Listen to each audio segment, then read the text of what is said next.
Rénover votre espace existant peut être bien plus gratifiant que d'en acheter un tout nouveau.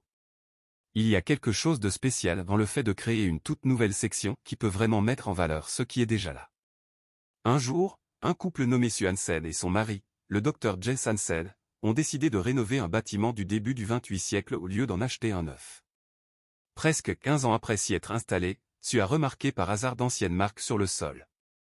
En creusant un peu plus dans sa découverte, elle a finalement réalisé qu'il y avait quelque chose d'incroyable juste sous les lames de plancher de leur vieux bâtiment à 2 étages.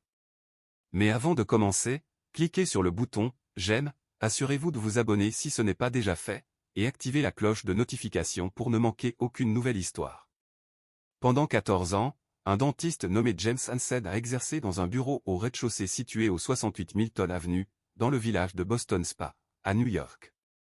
Cependant, en 2011, lui et sa femme Sue ont décidé d'acheter l'ensemble du bâtiment de 2 étages, ce qui les a finalement conduits à faire une découverte aussi étrange sous le plancher. Depuis que James avait commencé à travailler dans le bâtiment près de 15 ans plus tôt, il avait souvent remarqué que personne ne prêtait vraiment attention au 2e étage, qui était simplement utilisé comme espace de stockage vide.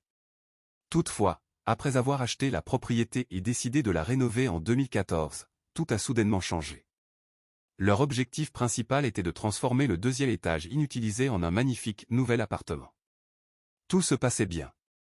Puis un jour, lorsqu'un entrepreneur a commencé à arracher le vieux plancher centenaire, il a immédiatement remarqué quelque chose d'étrange. Sous la première couche de bois usé se trouvait en réalité une 2e couche de panneaux en bois. Cette partie du sol présentait des bandes de bois alternant entre des teintes claires et foncées, ce qui rappelait quelque chose de familier à l'entrepreneur. Pour lui, le motif du sol ressemblait à celui que l'on pourrait voir dans un bowling.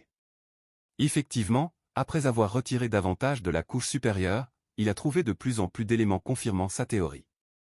À l'extrémité de l'appartement, il y avait 10 disques métalliques disposés en formation pyramidale sur le sol. Les disques comportaient des trous au centre, permettant à de petites chevilles de passer à travers. Mais à quoi pouvaient-ils bien servir? Il est vite devenu évident que ces trous étaient disposés de cette façon pour maintenir un ensemble de quilles de bowling.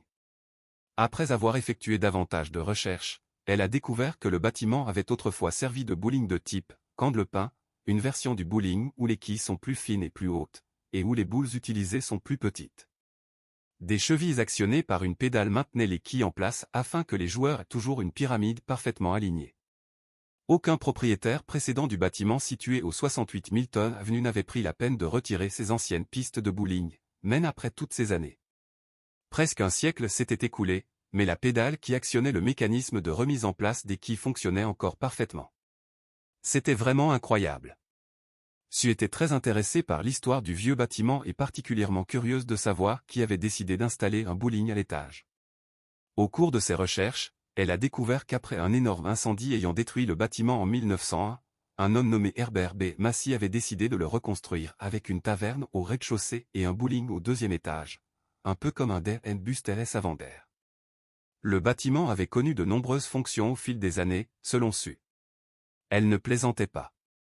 Depuis le début de son utilisation commerciale, le rez-de-chaussée avait servi de bureau pour les Boy Scouts, d'espace pour des avocats et, bien sûr, de cabinet dentaire. Sue a confié qu'elle n'aurait jamais imaginé y découvrir un bowling et un restaurant. Elle s'est également penchée sur l'histoire personnelle d'Herbert B. Massey. C'était tout un personnage, a-t-elle dit. Il était un peu à la limite de l'illégalité, mais en même temps, d'après ce que j'ai lu, il était aussi presque maniaque de la propreté. Il ne faisait aucun doute qu'il était un homme fascinant. Herbert avait perdu sa licence d'alcool pour avoir vendu de l'alcool un dimanche et permettait souvent des jeux d'argent illégaux dans ses établissements. Alors, qu'a finalement fait Sue du bâtiment?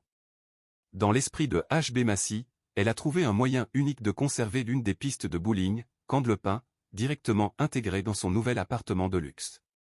Elle se trouve dans la cuisine, elle est entièrement fonctionnelle et elle ajoute une touche centenaire à un espace moderne. Lorsque Sue et son mari ont entrepris de rénover leur propriété nouvellement acquise, ils ne s'attendaient certainement pas à découvrir un morceau d'histoire aussi fascinant caché sous le plancher. Cela donne presque envie de commencer à arracher son propre tapis.